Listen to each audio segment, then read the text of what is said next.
মুক্তিযুদ্ধ কিন্তু একদিনে হয়নি, কয় মাস লাগছে? 9 মাস।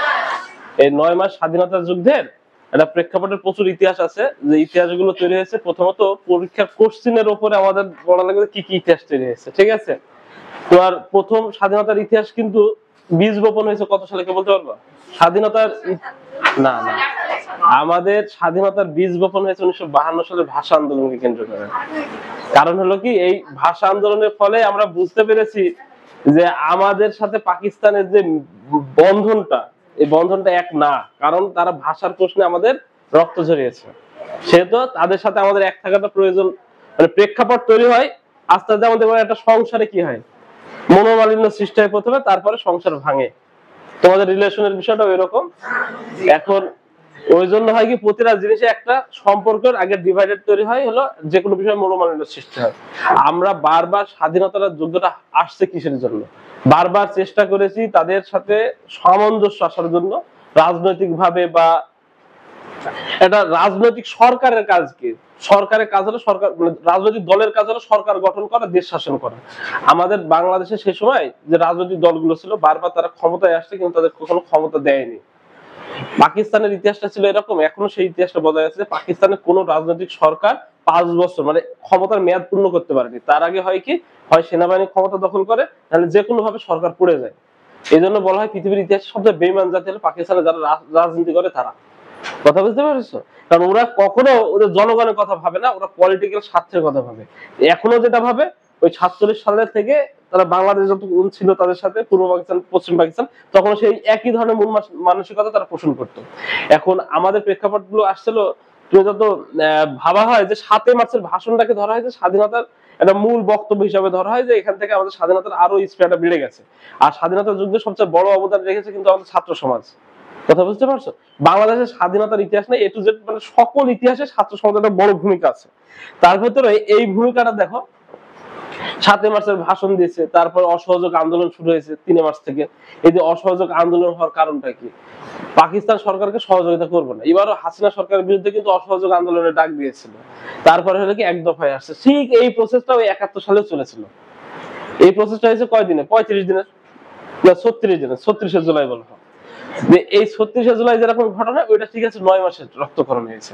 এখন আমাদের দেশে কি হচ্ছে কি, অনেক জায়গায় ধরো গুলি করে বেশি মানুষ মারে নাই, 21টা 16 জন 5 জনের মারছে, এরকম অনেক জায়গায় এরকম। কিন্তু ঘটনা হয়েছে যে অন্য কেউ যদি তোমার আক্রমণ করে, তাহলে সে গল্প করে মারবে? সে তো আর দেখবে না, সে তো তোমাদের কি দেখবে, শত্রু হিসেবে দেখবে, সে তো ঢালাও ভাবে মারবে। এরকম গণহত্যা এত পরিমাণে করছিল যে বলা হয় যে 30 লক্ষ মানুষকে মেরে ফেলছিল তারা। তো আমাদের 1 কোটি শরণার্থী, 1 কোটির বেশি শরণার্থী কোথায় গেছিল, ভারতে গেছিল। এখন এই স্বাধীনতা যুদ্ধে আন্তর্জাতিক যে সম্পর্কের একটা ভূমিকা থাকে সবসময়, এটা মাথায় রাখবা, যে কোনো দেশ এককভাবে স্বাধীনতা অর্জন করতে পারে না, তাকে কিছু আন্তর্জাতিক সহযোগিতা লাগে। আন্তর্জাতিক সহযোগিতা বলতে বোঝো, এটা ছোট্ট একটা জিনিস বুঝে নাও। তোমরা তাইওয়ানের নাম শুনছো? তাইওয়ান কিন্তু চীন, এটা ধরো এটা হলো চীন, আর হলো তাইওয়ান কিন্তু ওই দক্ষিণ চীন সাগরে এতটুকু একটা দ্বীপ রাষ্ট্র। কথা বুঝছো? এই তাইওয়ানের মাঝ দিয়ে গেছে একটা ফর্মোজা প্রণালী। এই তাইওয়ান কিন্তু এই চীন 1949 সালে সমাজতন্ত্র ঘোষণা করে, বুঝছো? বলা হয় না ওই যে P5 অর্থ কি, পাওয়ারফুল যে 5, যে 5টা দেশ আছে জাতিসংঘে যারা নিরাপত্তা পরিষদের সদস্য। এই P5 এর কিন্তু এই চীন তখন কি P5 এর 45 সালে সদস্য হয়েছে। কত সালে? 1945 সালে জাতিসংঘ যখন গঠন হয় তখন তারা কি সদস্য ছিল। এই চীনে যে সরকারটা ছিল গণতান্ত্রিক সরকার, সেকে মাও সেতুং করলো কি, সমাজতন্ত্র ঘোষণা করার পর ওই গণতান্ত্রিক সরকার পালায় আসলো কোথায়, এই তাইওয়ান। কথা বুঝতে পারছো? এই তাইওয়ানে পালিয়ে আসছে, দিয়ে হলো কি, এই যে ভেটো দেওয়ার যে ক্ষমতাটা, এই তাইওয়ানের তখন এই ভেটো ক্ষমতাটা 1949 সাল থেকে চলে গেল কি 1970 সাল পর্যন্ত ভেটো ক্ষমতা কার কাছে থাকলো বলতো? তাইওয়ানের কাছে থাকলো। কারণ কি বলতো? এই চীন, সমাজতান্ত্রিক চীনকে তখন কিন্তু স্বীকৃতি দিয়েছিল না। কথাটা বুঝতে পারছো? কিন্তু 1970 সাল পর্যন্ত এই তাইওয়ানের তখন ছিল কি P5 এর একটা মানে গণতান্ত্রিক চীন আর সমাজতান্ত্রিক চীন, দুই চীন ছিল তখন কিন্তু, বুঝছো? এটা বোঝো যে এখানে তাহলে একটা বড় একটা আন্তর্জাতিক যে শক্তিটা কি জিনিস, তাহলে বোঝো এই 1970 সালে যখন এই চীনকে যখন স্বীকৃতি দেয় আমেরিকা, তখন এরা একটা স্বীকৃতির ফলে তখন এই তাইওয়ান কিন্তু এখন অনেক দেশ স্বীকৃতি দেয়নি। যেমন আমাদের দেশ তাইওয়ানের রাজনৈতিক সরকারকে স্বীকৃতি দেয়নি, কারণ আমরা চীনে বিশ্বাসী, তাইওয়ানে বিশ্বাসী না। এক চীনে বিশ্বাসী, দুই চীনে বিশ্বাসী না। ওই জন্য বলে যে এক চীন নীতি, কথা বুঝতে পেরেছো? চীন যার বন্ধু, এক দেশ দুই নীতি, ওটা হচ্ছিল হংকং এর সাথে। এখন এই যে তাইওয়ানের বিষয় হচ্ছে কি, তাইওয়ানকে যারা আমাদের সাথে ব্যবসায়িক সম্পর্ক আছে, বাট কূটনৈতিক কোনো সম্পর্ক নাই তাইওয়ানের সাথে। কারণ কি? কারণ তাইওয়ানকে কিন্তু যারা স্বীকৃতি দেবে তারা এবার এই চীনকে তারা আবার স্বীকৃতি দিতে চায় না, কথাটা বুঝতে পারছো? তারা মনে করে তাইওয়ান সব। তাইওয়ানে গণতান্ত্রিক সরকার, এখানে সমাজতান্ত্রিক সরকার। এই যে প্রসেসটা চলে গেছে বাংলাদেশ স্বাধীনতার যুদ্ধে, 1970 সালে কিন্তু এই চীন ও বাংলাদেশের বিরোধিতা করেছে। কোন চীন বিরোধিতা করছে? এই দুই চীনে যখন নাই, তখন এক চীনে বিরোধিতা করছে, কারণ আমেরিকা পন্থী ছিল, কথা বুঝতে পারছো? এবার রাশিয়া শুধু বাংলাদেশের বন্ধু ছিল। রাশিয়া এমন ভাবে বন্ধুত্ব করছে, সোভিয়েত ইউনিয়ন ছিল তখন, রাশিয়া তো ভেঙে গেছে 1900 সালে, 91 সালে।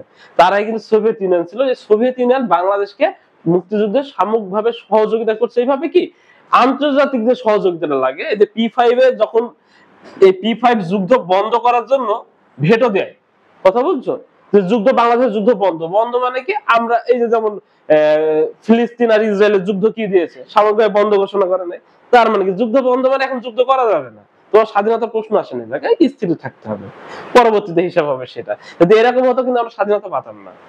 ওই সবসময় ভেটো দিয়েছে কি আমাদের পক্ষ নিয়ে রাশিয়া, সোভিয়েত ইউনিয়ন ভেটো দেওয়ার কারণ কি, আমরা স্বাধীনতার যুদ্ধে যখন আমরা জিততেছি তখন তো ম্যাচ থামানোর কোনো প্রয়োজন নাই, আছে?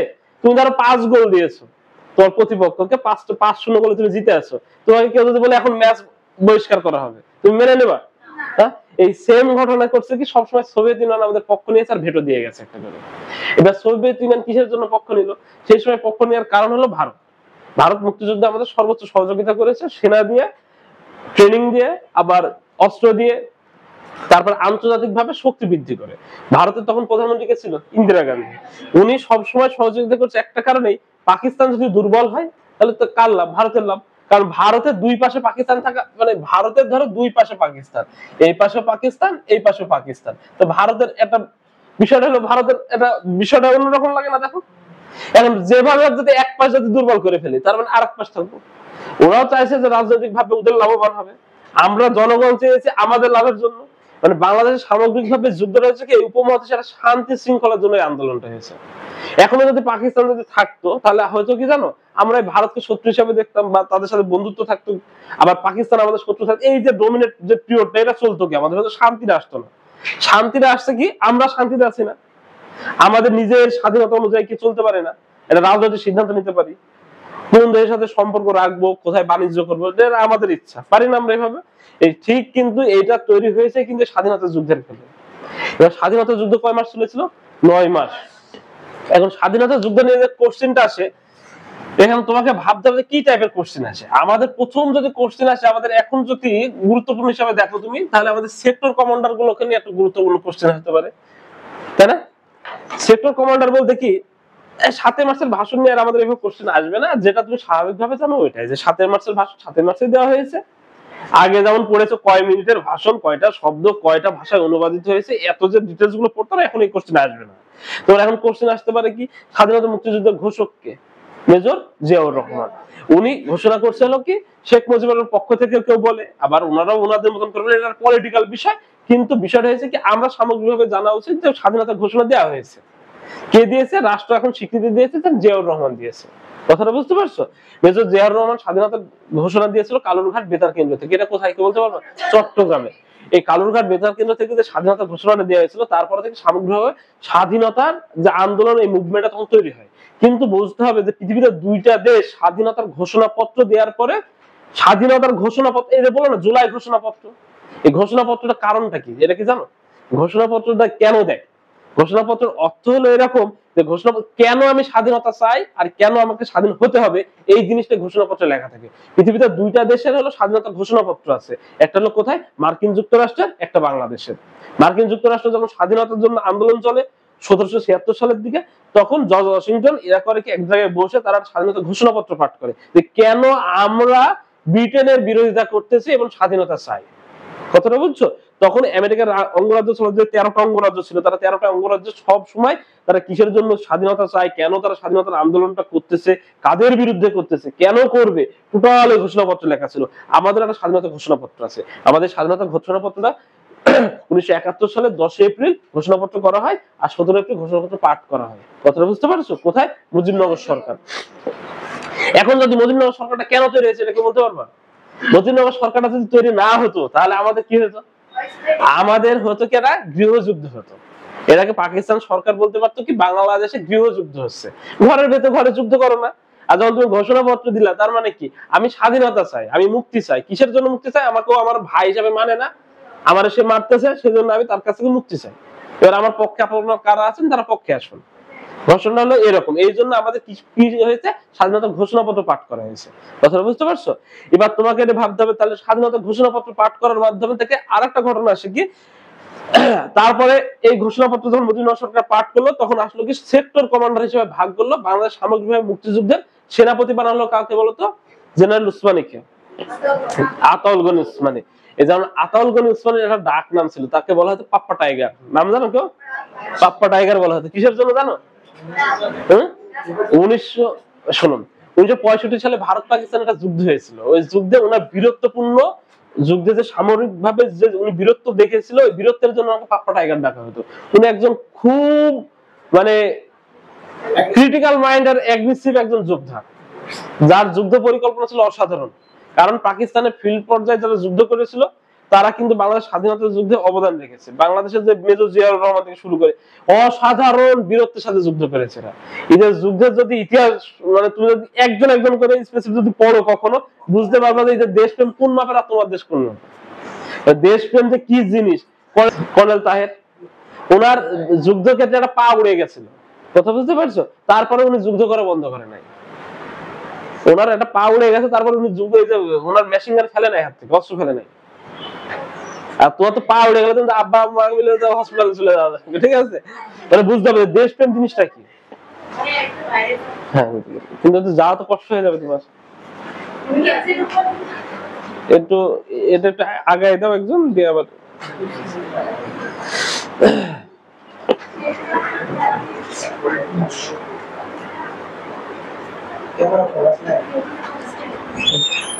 ক্যামেরা কমলে গেল।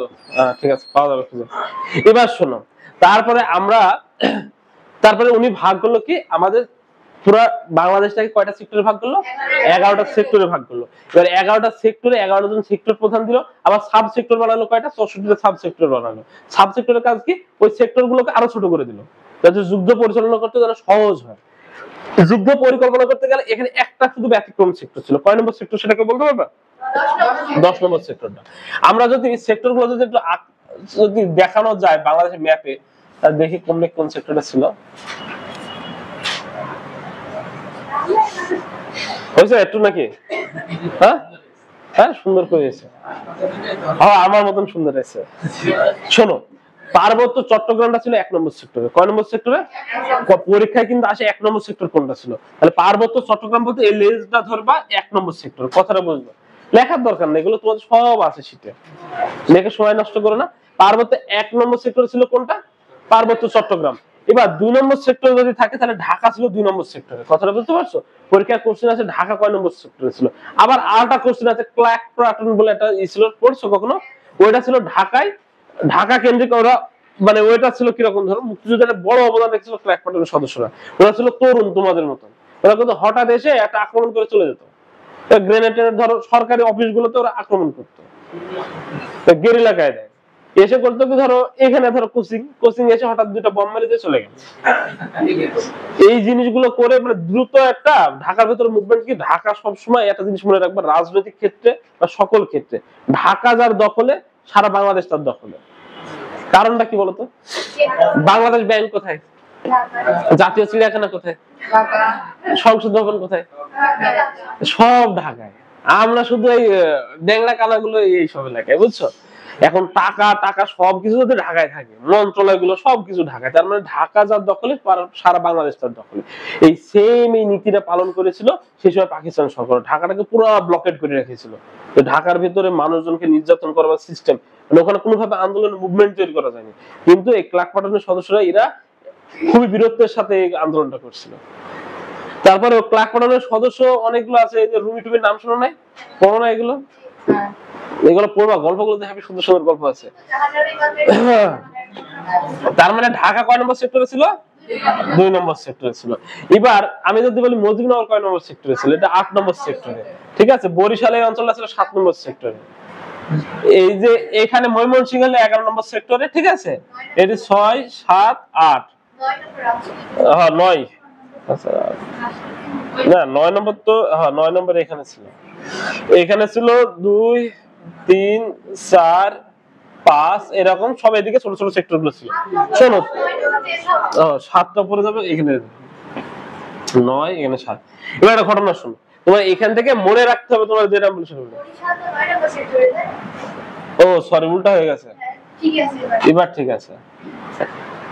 এই শোনো, এখানে ঘটনা হচ্ছে কি, তোমার মনে রাখতে হবে কয়টা সেক্টর। শোনো, তোমার মনে রাখতে হবে 1 নম্বর সেক্টরটা, 2 নম্বর সেক্টরটা, আর মনে রাখতে হবে আমাদের 8 নম্বর সেক্টরটা মনে রাখবো মজিবনগর সরকারের জন্য। আর সবচেয়ে গুরুত্বপূর্ণ 10 নম্বর সেক্টরটা, কারণ 10 নম্বর সেক্টরে কি ছিল, কোন সেক্টর কমান্ডার ছিল না, আবার কে ছিল না।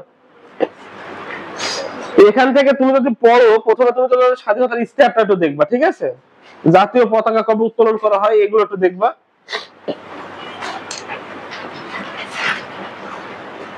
তুমি চলে আসো, প্রথমে দাগা বা কই শোনো, স্বাধীনতার ইতিহাসটা দেখো। স্বাধীনতা 3 মাস কে পড়েছিল বলতো? শাহজাহান সিরাজ, নাম শুনেছো? কিছুদিন আগে মরে গেল দাদা ভাই শাহজাহান সিরাজ। পড়ছো তখন? এই কিছুদিন গত বছর মারা গেছে তুমি। তারপরে পড়বা জাতীয় পতাকা উত্তোলন করা হয় 3 মার্চ, এটা দাগাবা। আর আমার সোনার বাংলা আমি তোমায় ভালোবাসি, এটা দাগাই নিবা। ঠিক আছে, তারপরে মুক্তিযুদ্ধের প্রথম শহীদ হলো শঙ্কু মজুমদার, এটা দাগাবা। তারপরে দাগাই নিবা 7 মার্চের ভাষণ সম্বন্ধে তোমাদের ওইভাবে দাগানো বা পড়ানোর প্রয়োজন নেই। তুমি এখান থেকে চলে যাবা, সুন্দরভাবে চলে যাবে, বিগত সালের কোশ্চেন গুলো অবশ্যই মুখস্থ করবা। তারপরে পড়বা হলো 39 পেজে, দেখো এখানে পাবা ছাত্র সংগ্রাম পরিষদ পাকিস্তান দিবসের পরিবর্তে প্রতিরোধ দিবস পালন করে 23 মার্চ। এই আমি তো ওই Where is my এবারে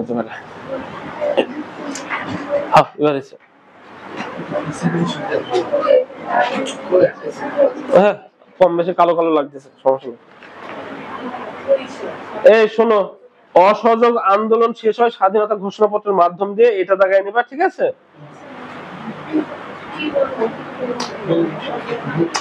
শোনো, প্রথম এই যে সহস্র প্রতিরোধ তৈরি করে কে বলতো? ইস্ট পাকিস্তান রেজিমেন্ট, বা যেটাকে এখন কি বলি আমরা, বিজেপি। হ্যাঁ, বিজেপি জানো না? বাংলাদেশ বর্ডার গার্ড, বিজিবি, তাই তো। আর বিজেপি হলো ভারতের কি? গুড, তুমি তো ভালোই জানো।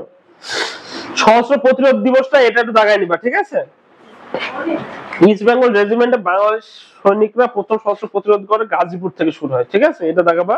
অপারেশন সার্চলাইট সম্বন্ধে তোমাদের ধারণা আছে। এখানে অপারেশন সার্চলাইটের মূল দায়িত্ব ছিল রাও ফরমান আলী দাগাবা, আর এটা হলো বৃহস্পতিবার ছিল 25 মার্চ কি। আর মুক্তিযুদ্ধের সর্ববৃহৎ একক গণহত্যা করা হয় চুপনগরে, এটা এর আগেও আমি তোমাদের বলেছিলাম, বলি নাই? চুপনগরে গণহত্যা সম্বন্ধে এখানে এই বলি নাই তোমাদের? এই খুলনা চুপনগরে এত পরিমাণ মানুষকে হত্যা করেছিল একটা নদীর ধারে, যে পুরা নদীর রং মানে লাল করে দিয়েছিল, পানি গাঢ় লাল বানিয়ে দিয়েছিল। কয়েক হাজার মানুষকে একভাবে হত্যা করছিল। মানে ওই লোকগুলো ইন্ডিয়ায় পালাই যাচ্ছিল, আর যখন পালাই যাচ্ছিল তো ব্রাশ ফায়ার করে শুধু মেরে গেছে মানুষের। এত পরিমাণে লোক মারছিল যে ওখানকার নদীর পানির রং এরকম হাত দিয়ে তুলবা তো গাঢ় লাল বানাই দিয়েছিল। কথা বুঝছো? তার মানে কি পরিমাণ আমাদের ভাইগুলো আমাদের মেরেছে। এখন আমরা পাকিস্তানের জার্সি পরে গর্ব করে কি হবে যে না আমি পাকিস্তানের রাজনীতি সাপোর্ট করি, ক্রিকেটকে সাপোর্ট করি না। কথাটা বুঝবা, আমাদের ভেতর জাতীয়তা বদলে এরকম, আমরা এখন পর্যন্ত পাকিস্তানের পক্ষ নিয়ে কথা বলি। কথা বুঝতে পারছো? আমরা এই বলি না যে ভারত বিরোধী বা ভারত বিরোধী, আমরা বিদ্বেষী হয়েছি, ঠিক আছে। তো পাকিস্তান প্রেমিক বলে এটা হলো খুব মানে আশ্চর্যটা ব্যাপার। কিন্তু দেখো যে এত পরিমাণ লোক হত্যা করছে, বলে না 30 লক্ষ মারে নাই, হয়তো 3 লাখ মেরেছে। আরে বাবা 3 লাখ মেরেছে, কিন্তু ওই জায়গায় 3 লাখ না 3 জন হয়তো তোমার বাবা আর মা হয়তো পারে ভেতরে, তাহলে তোমার কাছে 3 জন, এই 2 জনই কিন্তু তোমার কাছে 3 কোটি লোকের সমান হতো, হতো না? তারপর আমাদের ভেতরে আছে কি ওই যে ভালোবাসা, প্রেম, অন্ধ ভালোবাসা, ভাই আমার মুসলিম ভাই। কিন্তু এখন যুদ্ধ হচ্ছে কাজ জানো, আফগানিস্তান আর পাকিস্তানের যুদ্ধ হচ্ছে না, এখন নিয়মিত যুদ্ধ করছে। ওরা কি একজন হিন্দু আর একজন খ্রিস্টান, ওরা মুসলমান। শোনো, যুদ্ধ হয় হলো পলিটিক্যাল স্বার্থের কারণে, এখানে জনগণ কখনো জড়িত না, কথা বুঝতে পারছো? আর জনগণ কখনো চায় না যে যুদ্ধ করে। সবসময় মনে রাখতে হবে, একটা দেশকে ঘৃণা করারও প্রয়োজন নাই, বন্ধু হিসাবে ভাবারও প্রয়োজন নাই। তুমি তোমার স্বার্থ নিয়ে তোমাকে বাঁচতে হবে। রাষ্ট্র তখনই সুন্দর থাকে যখন রাষ্ট্র তার নিজের স্বার্থকে দেখে, কথা বুঝতে পারছো? তারপর অপারেশন সার্চলাইটের গণহত্যা, চুপনগরের গণহত্যা, এটা একটা কোশ্চেন আসলে বিশেষে, যে চুপনগরের গণহত্যা কোন জেলায় করা হয়, এই জিনিসটা পড়বা, ঠিক আছে? তারপরে স্বাধীনতার এখানে দেখবা, এটা স্বাধীনতার ঘোষণার, এটা তোমার পড়ার প্রয়োজন বলতে কি শুধু এখানে কোশ্চেন আসলে আমার একটাই আসবে, যে স্বাধীনতার ঘোষক কে, তাছাড়া কোনো কোশ্চেন আসবে না এখান থেকে। স্বাধীন বেতার কেন্দ্র, স্বাধীন বেতার কেন্দ্রের এখানে চলে যাবা। শোনো, স্বাধীন বেতার কেন্দ্রের এই চরমপত্র বলে একটা জিনিস আছে। তারপরে দেখো, প্রথম নারী শিল্পী ননিতা ঘোষ, তার চরমপত্র পাঠ করে এম আর আক্তার মুকুল, এই জিনিসটা দেখাবা। জনপ্রিয় অনুষ্ঠান ছিল চরমপত্র, জল্লাদের দরবার, এই দুটা জিনিস দেখাবা, ঠিক আছে? পেয়েছো? 40 পেজের দেখো নিচে আছে বক্সে। মুজিবনগর সরকারের এখানে দাগাবা। মুজিবনগর সরকার যে সরকার নামে পরিচিত, এটা হলো অস্থায়ী সরকার, প্রবাসী সরকার, বাংলাদেশ সরকার বা মুজিবনগর সরকার নামে পরিচিত। এই মুজিবনগর সরকারের অর্থমন্ত্রী বা এই বিষয়গুলো একটু দেখবা। তারপর মুজিবনগর সরকার, শোনো, এই শপথ বাক্য পাঠ করে হলো ইউসুফ আলী, অনুষ্ঠান পরিচালনা করে এম এ মান্নান, এই জিনিসটা দাগাবা। তারপরে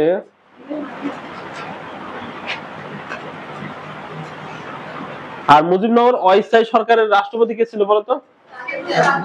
রাষ্ট্রপতি সৈয়দ নজরুল ইসলাম ছিল, প্রধানমন্ত্রী ছিল তাজউদ্দিন আহমেদ, কথা বুঝতে পারছো? অস্থায়ী রাষ্ট্রপতি কে ছিল? সৈয়দ নজরুল ইসলাম। আর প্রধানমন্ত্রী কে ছিল? তাজউদ্দিন আহমেদ। শোনো, অস্থায়ী বলতে কি, সে সময় অস্থায়ী সরকার, অস্থায়ী প্রধানমন্ত্রী বা অস্থায়ী রাষ্ট্রপতি। এখন রাষ্ট্রপতি হওয়ার কথা ছিল শেখ মুজিবুর রহমান, শেখ মুজিবুর রহমান যেহেতু নেই, সেই জন্য অস্থায়ী ভাবে ওনাকে দিয়েছিল। সরকার গঠন হয়েছে কিন্তু একজন নেই, তার বাবদ তোমার দেওয়া হয়েছে, তার মধ্যে অস্থায়ী ভূমিকা পালন করতেছো। হ্যাঁ, এখন কি অবস্থা জানো? অন্তর্বর্তী সরকার নাই, তো অন্তর্বর্তী সরকার বলো। 1975 সালে 15ই আগস্ট, এটা কি তোমার বলা লাগবে? শোনো, এবার শোনাই, এই কথা বলো না। শোনো, এখানে মুজিবনগর সরকারের পুরাতন নাম, মানে মুজিবনগরের জায়গাটা পুরনো নাম ছিল বৈদ্যনাথ তলা। এইখান থেকে পড়বা হলো কি, মুজিবনগর নাম রাখে তাজউদ্দিন আহমেদ। মুজিবনগর হইতে স্বাধীনতা ঘোষণাপত্র পাঠ করা হয়। প্রবাসী সরকার স্বাধীনতা ঘোষণাপত্র পরিচালনা করে আব্দুল মান্নান। তারপরে মুজিবনগর সরকারের সদস্য ছিল কয়জন? 6 জন। তারপরে আর কি, এটা দেখাবা। তারপরে আমি যেগুলো দেখা দিচ্ছি শুধু সেগুলো পড়বা, ঠিক আছে? অন্য কিছু পড়ার দরকার নাই। মুজিবনগর সরকার বিলুপ্ত হয় কিন্তু 8 জানুয়ারি। কি করে বিলুপ্ত হয় বলতো? শেখ মুজিব ওই দিন দেশে আসে এবং নতুন সরকার ওরা গঠন করে, তখন, কথা বুঝছো? অন্তর্বর্তী সরকার গঠন করে। আর স্বাধীন বাংলাদেশে তো নির্বাচন হয় কত সালে, কেউ বলতে পারবা?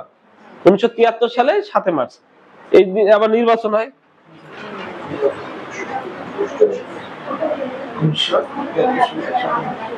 তাই এটা লেখার দরকার নাই, আমি বলতেছি, ওগুলো পাবা তুমি। তারপর উসমানী জাদুঘর সিলেটে, এটা দেখায় নিবা। আর এই যে মুজিবনগর সরকারের অর্থনৈতিক বিষয়ে পরিকল্পনা বিভাগে দায়িত্ব পালন করে তাজউদ্দিন আহমেদ, এটা একটা পরীক্ষা আসলে বিশেষে। এই মুজিবনগর সরকারের রণকৌশলকে এখানে একটা দেখাবা। তেলিয়াপাড়া ট্র্যাজেডি বলে একটা জায়গা আছে, দেখো, মুক্তি বাহিনীর ওয়ার স্ট্র্যাটেজি পরিচালক তেলিয়াপাড়া ট্র্যাজেডি নামে, এই জিনিসটা দাগা নেবে। তারপরে দাগাবা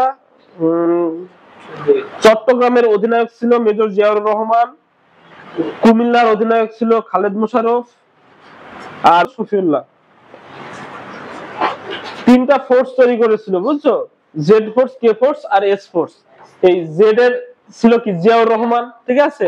কে তে খালেদ মোশাররফ, আর এস এ শফিউল্লাহ। এই তিনজনের নামে তিনটা ফোর্স চালু হতো। এই ফোর্সের কাজ কি ছিল জানো? এরা আরো এগ্রেসিভ ভাবে মানে কি করতে হবে, আরো এগ্রেসিভ ভাবে আক্রমণ করতে হবে। এই জন্য তিনজন দায়িত্ব নিয়ে আবার তিনটা ফোর্স তৈরি করে।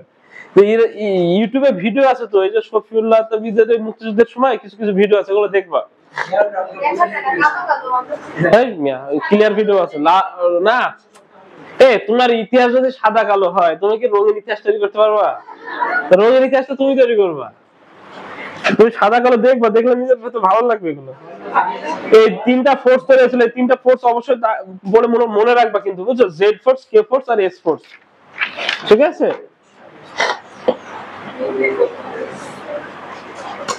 তারপরে যে মুক্তিযুদ্ধ চলাকালীন বাংলাদেশকে 11টি সেক্টর আর 64টা সাব সেক্টর ছিল, এটা জিনিসটা দেখাবা।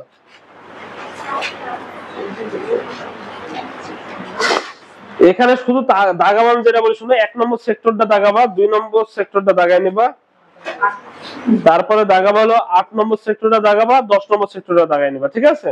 10 নম্বর সেক্টর 8 জন, মানে সেক্টরে 8 জন কর্মকর্তার নেতৃত্বে পরিচালিত হতো, এই জিনিসটা দাগাবা। 10 নম্বর সেক্টরটা কয়জন? 8 জন কর্মকর্তার অধীনে ছিল এই সেক্টরটা, কিন্তু কোনো সেক্টর কমান্ডার ছিল না, ঠিক আছে? শোনো, তারপরে এখানে এই যে 1 নম্বর সেক্টর থেকে তারপরে দাগাবা, এই যে ক্র্যাক প্লাটুন কয় নম্বর সেক্টরে ছিল? 2 নম্বর সেক্টরে বললাম না? ওইটা দেখো নিচে লেখা আছে, ক্র্যাক প্লাটুন 1971 মুক্তিযুদ্ধ বিখ্যাত গেরিলা দল ক্র্যাক প্লাটুন 2 নম্বর সেক্টরে ছিল। 10 নম্বর সেক্টরে পরামর্শক ছিলেন রফিক উদ্দিন ভুইয়া, এটাও দাগায় নিও। এই যে শহীদ মুক্তিযোদ্ধা শাফি ইমাম রুমি মুক্তিবাহিনীর যে ক্র্যাক প্লাটুনের সদস্য ছিলেন, জাহানারা ইমামের সন্তান উনি। ক্র্যাক প্লাটুন মূলত ঢাকায় ছিল, এই জিনিসগুলো একটু দাগায় নিবা, ঠিক আছে?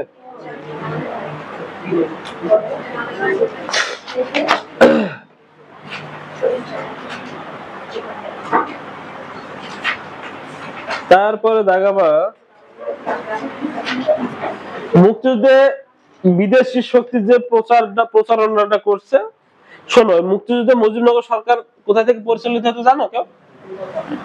কলকাতা থেকে পরিচালিত হতো, তাই না? 8 নম্বর ডাইনিং স্টেজ থেকে পরিচালিত হতো। এই বিষয়টা ছিল কি, এই মুজিবনগর সরকারের কাজ কি ছিল? শোনো, আন্তর্জাতিক ভাবে বাংলাদেশকে স্বীকৃতি প্রদানের জন্য বিভিন্ন দেশগুলোতে তারা করতো কি, বিভিন্ন ধরনের আন্দোলন তৈরি করেছিল। সে সময় ব্রিটেনের একটা বড় একটা আন্দোলন তৈরি হয়। তারপরে বাংলাদেশকে নিয়ে কনসার্ট হয়, কনসার্ট ফর বাংলাদেশ। এই কোথায় হয়েছিল? নিউ ইয়র্কে হয়েছিল। এরকম বেশ কিছু, মানে একটা জিনিস হচ্ছে কি, দেখবা সকল সময় আন্দোলনগুলো হয় কি আন্তর্জাতিক ভাবে হয়, কারণ হলো কি আন্তর্জাতিক মানুষের একটা দৃষ্টিভঙ্গি তৈরি করতে হয়। যেমন গাজা কেন্দ্রিক কিন্তু আন্তর্জাতিক একটা মানুষের যখন দৃষ্টিভঙ্গি যখন তৈরি হয়ে গেল, মানুষ করলো কি, না পেরে নিজের ওই যে ছোট ছোট নৌকা নিয়ে ওই যে ফ্লোটিনা নিয়ে চলে গেল কই, গাজা মুখে যাত্রা শুরু করলো। তখন ইসরায়েল বা আমেরিকা এরা বুঝতে পারে যে মানুষের একটা দৃষ্টিভঙ্গিটা কি হয়ে যাচ্ছে, আমাদের প্রতি বিরক্তকর হয়ে যাচ্ছে। তখন হবে কি, তারা একটা চুক্তিতে আসে। তাহলে কিন্তু এটা থামাইতো না, এটা যুদ্ধ আরো বাড়াইতো। 2 বছর ধরে মানুষ হত্যা করতেছে, মানুষ তো দেখবে, দেখতে দেখতে একসময় বিরক্ত হয়ে যাবে, আর ভালো লাগতেছে না। সবসময় কি ভালো লাগে? তখন হবে কি, মানুষ তার নিজ জায়গা থেকে সর্বোচ্চ ভাবে প্রতিরোধ তৈরি করবে।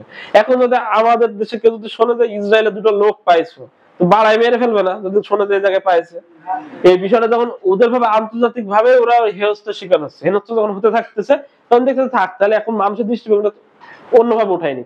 এখন কিন্তু আর ইসরায়েলের প্রতি ঘৃণা বা ওই দৃষ্টি সারাদিন এমন কেউ গালি দাও, কেউ গালি দাও না কিন্তু, কিন্তু এর আগে কিন্তু সবাই গালি দিচ্ছিল কয়েকদিন আগে। এই যে আন্তর্জাতিক দৃষ্টিভঙ্গিটা তৈরি হয়ে গেলে ওরা তখন করে কি, একটা যে কোনো ভাবে একটা প্রসেস তৈরি করে এটা বন্ধ করার চেষ্টা করে।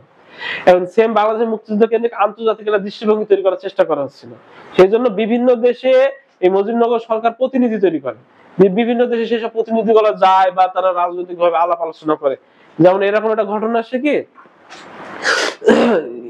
বাংলাদেশের স্বাধীনতা যুদ্ধের একটা ইতিহাস এরকম আছে যে তাজউদ্দিন আহমেদ উনি ইন্দিরা গান্ধীর সাথে দেখা করতে যায়। ইন্দিরা গান্ধী ওনাকে বলে যে ঠিক আছে, আমি ভারতীয় সেনা পাঠাচ্ছি প্রথম অবস্থায়। তো উনি বলে যে না, বাংলাদেশকে আপনি স্বীকৃতি দেবেন তারপরে ভারতীয় সেনা পাঠাবেন, তার আগে ভারতীয় সেনা পাঠাতে দেবো না। কারণ হবে কি, যুদ্ধটা 2 দেশের হয়ে যাবে, তখন ভারত পাকিস্তানের যুদ্ধ হয়ে যাবে। তো বাংলাদেশ এখানে তাহলে অপেক্ষিত হবে, এটা জিনিসটা খারাপ দেখায়। প্রথম বারবার বলছে আগে আপনি আমাকে স্বীকৃতি দেবেন তারপরে আপনি সেনা পাঠাবেন। তার সেজন্য ভারত সেনা পাঠাইছে কিন্তু সেই 21শে নভেম্বরের দিকে, একবার লাস্টের দিকে। কারণ সেনা পাঠানোর কারণ আছে, আবার ভারত বাংলাদেশে সেনা পাঠাতে না। প্রথম পাকিস্তান করছে ভারতের একটা রানওয়েতে, বিমানবন্দরে একটা আক্রমণ করে। কথা বুঝতে পারছো? তারপরে ভারত বাংলাদেশ সেনাবাহিনী, মানে একটা জিনিস আছে যে আমি যুদ্ধ করতেছি, আমাকে সর্বোচ্চ সহযোগিতা করবে। যেমন ফিলিস্তিনে আক্রমণে সবচেয়ে বেশি সহযোগিতা করে কি আমেরিকা, অস্ত্র দেয়, মানে শুধু সেনা দেয় না, সেনা বাদে সব দেয়, বমের যে ম্যাটেরিয়াল সব দেয়। কে দেয়? আমেরিকা দেয়, ফ্রান্স দেয়, ইতালি দেয়, তারপরে ওই সকল মানে ওরা সবাই মিলে দেয় যে তুমি মার ওরে। আবার ওরা করে কি না, ফিলিস্তিনের স্বাধীনতা দিতে হবে, এরকম কথাগুলো ওরা বলে। এটা হলো দুই মুখী সাপের একটা বিবরণ। যেমন স্বাধীনতা যুদ্ধে সবচেয়ে বেশি পাকিস্তানকে সহযোগিতা করছে কে জানো? আমেরিকা। কিন্তু এই আমেরিকা আবার সবচেয়ে বেশি যে 1 কোটি 1.5 কোটি লোক যারা ভারতে পালাই গেছিল, এদের খাবার কে দিয়েছে? সব খাবার কিন্তু আবার আমেরিকায় দিয়েছে। কথা বুঝতে পারছো? এটা জানো তোমরা? এটা হলো প্রসেসটা এরকম। তুমি শোনো, বলে না যে মরলে কি হয় শহীদ হয় আর বাঁচলে গাজী, ওই আমেরিকার সিস্টেমটা হলো এরকম। ও মরলে মেরে গেল, আমার মানে মেরে ফেললাম, আর বেঁচে থাকলে যেন আমার দাসত্ব পরিণত হয়। আমেরিকা সবসময় চায় যে একটা দাস তৈরি করে, একটা নতুন রাষ্ট্র তৈরি হলে সেটা যেন আমার দাস হয়, আমি যেভাবে বলবো সেভাবে যেন চলে। আমেরিকা এইভাবে চায় না, সকল দেশগুলোকে দাসত্বে পরিণত করেছে। যেমন মুসলিমদের বড় বড় দেশগুলো আছে, সৌদি আরব, তারপরে বাহরাইন, ওমান, কাতার, এগুলো তো সবই হলো কার দাস? আমেরিকার দাস। এখন দাসত্ব থেকে মুক্তি নিয়ে ধরো একটা ছোট্ট যদি দেশ থাকে, সেটা ধরো ইরান, ধরো দাসত্ব মানে না, ও কার দাসত্ব মানে? ধরো আদার্স অন্য দেশগুলো দাসত্ব মানে। একটা পৃথিবী একটা রাজনৈতিক বলয় তৈরি হয়। একটা হলো এরকম যদি পৃথিবী থাকে, এটা রাজনৈতিক বলয়, এক থাকে রাশিয়া পন্থী আর একটা হলো ইউএসএ পন্থী, ঠিক আছে? এই দুই পন্থীরা সবসময় পৃথিবীটা ভাগ করে নিয়েছে। রাশিয়া পন্থীরা সবসময় সমাজতন্ত্র বিপ্লব নিয়ে এসেছিল, নাম শুনছো? সমাজতন্ত্র বিপ্লব 1900 কত সালে? 1917 সালে নিয়ে আসছে। আর এরা সবসময় গণতন্ত্র, ডেমোক্রেসির কথা বলে। এই দুইটা কথা বলে পৃথিবীকে দুই মেরুতে বিভক্ত করে দেয়। আর আমাদের স্বাধীনতা যুদ্ধ থেকে শুরু করে সকল জিনিসগুলো এই দুইজন সবসময় দুই মেরুতে থাকে। কথা বুঝছো? কারণ এদের দুইজনের স্বার্থটা দেখে, আসলে আমার স্বার্থ কতটুকু উদ্ধার হবে ওর কাছে গেলে। আমাদের স্বাধীনতা যুদ্ধেও এই দুইজন দুই পক্ষ নিয়েছিল। একজন আমেরিকা ওরে দিয়েছে অস্ত্র, আবার এই পদ দিয়ে দিয়েছে খাবার। যদি বাঙালি বেঁচে থাকে তাহলে আমার দাসত্ব নিয়ে খাবার খাওয়াইছি, খাবার দিয়েছি আমি, ঠিক আছে? আবার স্বাধীনতা স্বীকৃতি দিয়েছে খুব দ্রুত, এত প্রয়োজন বলবেন করেন যে অনেক পরে দেবো, তাও না, খুব দ্রুত স্বীকৃতি দিয়েছে, কারণ বন্ধুত্ব তো লাগবেই। আবার দেখো এই রাশিয়া কিন্তু একটু যে সহযোগিতা করেছে, এখন পর্যন্ত বাংলাদেশকে সহযোগিতা করে, কিন্তু রাশিয়ার সাথে তো আমার বিজনেস পলিসি ভালো না। রাশিয়াকে আমি জামা কাপড় এসব অত আমি পাঠাই না, কারণ কি রাশিয়াটা স্বয়ং সম্পূর্ণ দেশ, তারা তেল বিক্রি করে খায়, ওর কাছ থেকে হয়তো সামান্য কিছু গম টম এইসব কিনি আমি।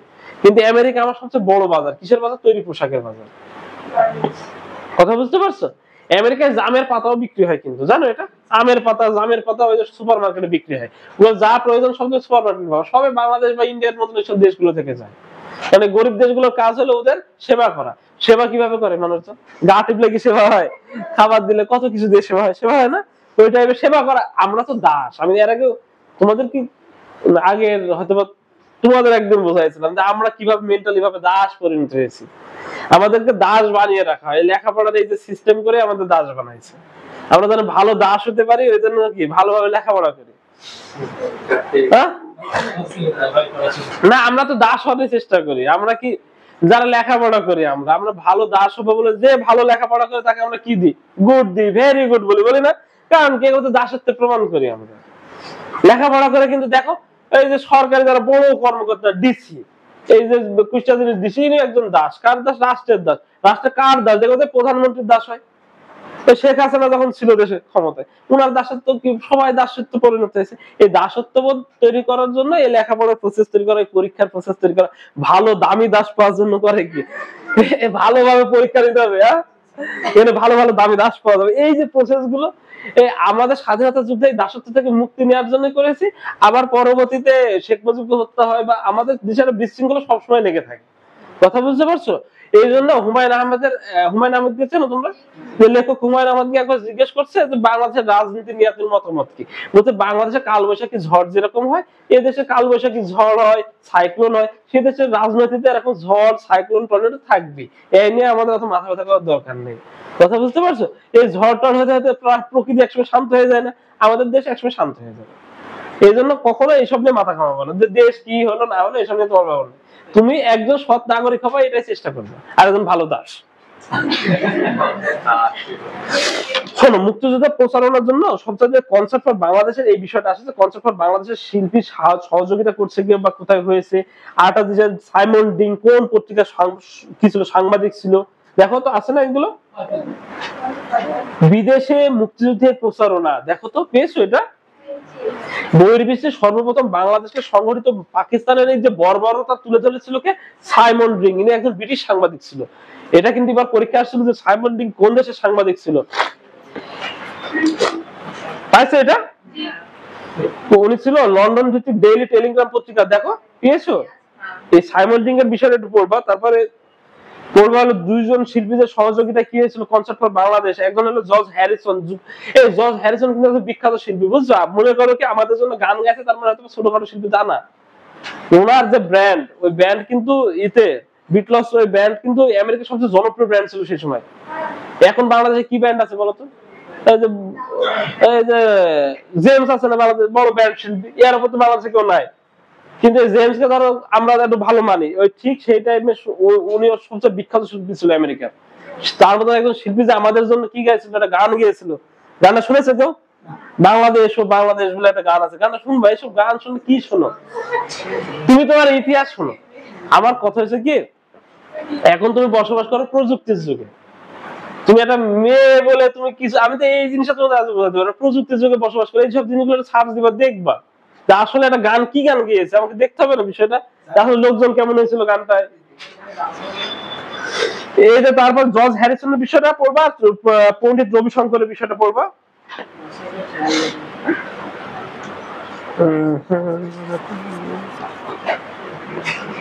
তারপর এখান থেকে বা অ্যালেন্স গ্লিন্সবার্গ হলো একজন যুক্তরাষ্ট্রের একজন বিখ্যাত কবি। উনি লিখেছেন September on Jessore road. Jessore road, September on Jessore road একটা কবিতা, বুঝছো।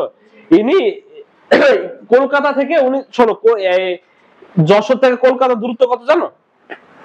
60 কিলোমিটার। তো উনি ওই রাস্তাটায় অনেক পুরোনো একটা গাছ আছে, বুঝছো। এরকম একটা রাস্তা আছে একদম সরাসরি, বেনাপোলদের একটা রাস্তা আছে। তো যখন উনি রাস্তাটা 71 মুক্তিযুদ্ধের সময় কলকাতা থেকে রাস্তা দিয়ে উনি যশোরে ঢুকতেছিল, মানে বাংলাদেশে আসতেছিল। মুক্তিযুদ্ধের ইতিহাসটা দেখবে, যখন মুক্তিযুদ্ধ কি হচ্ছে দেশে, তখন ওই মানুষের কষ্ট আর দুর্দশা দেখে উনি সেপ্টেম্বর যশোর এই কবিতাটা লিখেছিল। কথাটা বুঝতে পারছো? এর একটা বিখ্যাত কবিতা কিন্তু, এই সেপ্টেম্বর অন যশোর রোড কে লিখেছে? অ্যালেন্স গ্লিন্সবার্গ। এই জিনিস, তারপরে যে ফাদার মারিও বেরানোজি, এই জিনিসটা পড়বা। তারপরে এই যে ওডারল্যান্ড, মুক্তিযুদ্ধের একমাত্র খেতাবপ্রাপ্ত বিদেশি নাগরিক ছিল ওডারল্যান্ড, এই জিনিসটা একটু পড়বা। একমাত্র খেতাবপ্রাপ্ত কি বিদেশি নাগরিক, বীর প্রতীক খেতাব পেয়েছিল ওডারল্যান্ড। দেখো তো, উনি দ্বিতীয় বিশ্বযুদ্ধে অংশগ্রহণ করেছিল, বুঝছো। ওনার অভিজ্ঞতা থেকে, উনি বাটা কোম্পানিতে চাকরি করতো। উনি হলো ড্যানিশ নাগরিক, কিন্তু জন্মগ্রহণ করছে অস্ট্রেলিয়ায় বা এরকম। আর উনি বাটা কোম্পানিতে চাকরি করতো তখন, মানে বাটা কোম্পানির সিও ছিল, মানে বাংলাদেশের দায়িত্বে ছিল। তো উনি 71 যুদ্ধের সময় করে কি, বাটা কোম্পানিতে কারখানা, ওই কারখানায় মুক্তিযুদ্ধের প্রশিক্ষণ দিত, যে যুদ্ধ কিভাবে করতে হবে। উনি একজন বিদেশি নাগরিক, প্রয়োজন আছে এগুলো করা, যে এই দেশে চাকরি করতেছে। উনি আমাদের জন্য করলো কি, আমাদের প্রশিক্ষণ দিয়ে যুদ্ধ করার ম্যাটেরিয়ালস কিভাবে করতে হয় এগুলো শিখায়। উনি সম্মুখে যুদ্ধ করেছে, কারণ ওনার একটা অভিজ্ঞতা ছিল, দ্বিতীয় বিশ্বযুদ্ধে উনি অংশগ্রহণ করেছিল। কথা বুঝছো? এই যুদ্ধক্ষেত্রে আমার একটা জায়গা, এখানে অভিজ্ঞতাটা সবসময় প্রায়োরিটি পায়। কথা বুঝছো? যারা যুদ্ধে অভিজ্ঞতা আছে তারা সবসময় বেশি প্রায়োরিটি পায়। যে মারামারি করে সে কি জীবনে মারামারি করতে পারবে? এই যে মেয়ে দেখো ঝগড়া করতে পারে, তার সাথে ভয় কেউ কথাই কয় না, ঠিক আছে। যা তো সে দেখো সবার সাথে ঝগড়া করে, বাসের হেল্পার থেকে শুরু করে রিক্সাওয়ালা সাইড দেয় না। আর এটা বন্ধু তো দূরে থাক, বন্ধুরা তো ভয় থাকে।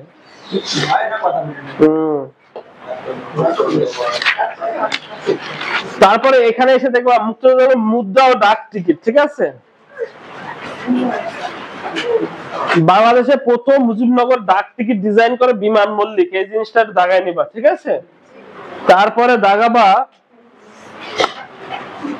স্বাধীনতার পর প্রকাশিত প্রথম স্মারক ডাক টিকিট ছবি ছিল কেন্দ্রীয় শহীদ মিনারের। আর 72 সালে ডাক টিকিট ডিজাইন করে নিতাই কুন্ডু, এটাও দাগাবা। আর স্বাধীনতার পর স্মারক ডাক টিকিট ডিজাইন করে বিপি 60, এই জিনিসগুলো দাগায় নিবা। বিগত সালে কোশ্চেন গুলো কিন্তু মুখস্থ রাখবা, ঠিক আছে। এবার একটা দাগাবা মুক্তিযুদ্ধ বিষয়ক মন্ত্রণালয় তৈরি হয় 2001 সালে 23 অক্টোবর, এই জিনিসটা একটু দাগায় নিবা, ঠিক আছে। আর মুক্তিযুদ্ধ জাদুঘর 1996 সালে, দেখাইছো। আর বাংলাদেশের মুক্তিযুদ্ধ সংসদ কর্তৃক প্রকাশিত প্রকাশিকার নাম কি ছিল? মুক্তি বার্তা, দেখাইছো এটা? এটা দেখাই নেবে একটু, কি হয়েছে?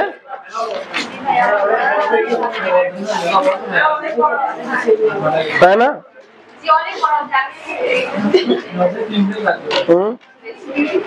অনেক বড় অধ্যায়, তোমার শেষ করতে হবে না? এটাই তো তোমাদের কথা, যদি না পারো। শোনো, আমরা আমরা কি জাতি, শোনো একটু জিনিসটা কল্পনা করলে হবে কি, শঙ্কর জাতি, তাই না? শোনো, মুক্তিযুদ্ধের ইতিহাসটা কিন্তু তোমাদের সবার জানা উচিত। গভীর ভাবে যখন পড়বা, একটু গভীর ভাবে ভাববা যে আমার কেন জানতে হবে। প্রথমত তোমার ইতিহাস যদি তুমি না পড়ো, তাহলে অন্য জাতি এসে পড়ে যাবে। আমরা বলি না যে মুক্তিযুদ্ধ করতে করতে দেশ শেষ, কিন্তু আসল কথা হলো আমরা ইতিহাসটা হচ্ছে কি নোংরা বানাই ফেলছি। আমরা ইতিহাসটা এরকম ভাবে নোংরা বানাইছি, এখন অনেকে মনে করে যে মুক্তিযোদ্ধাদেরও ঘৃণার চোখে দেখি আমরা, মানে ভুয়া মুক্তিযোদ্ধা বা হাবিজাব এসব কথাগুলো বলি। আমাদের ভিতর সবসময় বেইমানি জিনিসটা সবচেয়ে বেশি আছে। যেমন এখন দেখবা যে জুলাই যোদ্ধা করে আমরা যে বিষয়টা বলি, অনেকে জুলাই যোদ্ধা অংশগ্রহণ করেনি কিন্তু নাম নিয়েছে। আবার অনেকে কিন্তু এরা যথাযথ সম্মান পায় না। কারণ কিসের জন্য পায় না? কারণ আমরা সবসময় স্বার্থলোভী, আমাদের স্বার্থটা বড় ভাবে দেখি। বাপ মুক্তিযুদ্ধের সার্টিফিকেট বানিয়ে ছেলেরও বানাই দিয়েছে, তুইও মুক্তিযুদ্ধ করিস, তোরও বানাই দিই। ছেলের বয়স কত? 3 বছর, সে মুক্তিযোদ্ধা। আমাদের দেশের অবস্থা গেছে এরকম। কিন্তু ভাবতে হবে দেশপ্রেম জিনিসটা অন্যরকম। যে দেশ মানে ধর্ম, একদিন হয়তো বোঝাইছি যে আমরা ধর্ম মানি না, সেই জন্য আমাদের এই অবস্থা। মানে আমাদের ধর্ম আছে, সংবিধানও আছে, সংবিধানের আলোকে কি চলে বলতো? দেশ চলে। আর ধর্মের আলোকে আমি জীবন চালাই। আমি ধর্ম মানি না, সংবিধানও মানি না, এই জন্য আমাদের অরাজকতা। আর ওই যে আধুনিক দেশ আছে না, নরওয়ে, সুইডেন, ফিনল্যান্ড, গ্রিনল্যান্ড, এসব নাম শোনা নাই? ওরা কি মুসলমান? ওরা কোনো ধর্মই পালন করে না, সবাই নাস্তিক। ওদের কাছে ধর্মীয় গ্রন্থ বলতে দেশের সংবিধান, সবকিছু ওরা দেশের সংবিধান। কথা বুঝছো? নেদারল্যান্ড বলে একটা দেশ আছে, নাম শুনছো? ওই দেশে 98% লোক সাইকেল চলে, এটা কি জানো?